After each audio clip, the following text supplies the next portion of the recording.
olsun kapris yok. Hafta içi her gün ders geri aldık baştan. Yine derslere koşarsın sen yine. Geç kalırsan eğer tutuşur kül olursun. Giremezsin derse sonunda F1 olursun. Ders bin hatırlatır bütün F1'leri. Yakışır bir gözyaşın alırsın onları. Transkibin hatırlatır bir de FF'leri. Yakışır bir gözyaşın alırsın onları.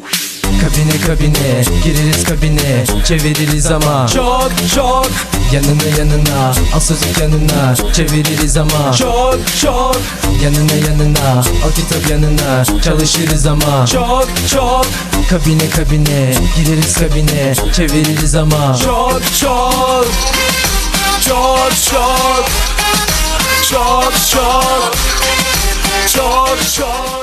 taktik maktik yok. Kulaklığı tak ve bam bam bam. Alan artık olmuş. Dinle çevir uygula terimleri hatırla.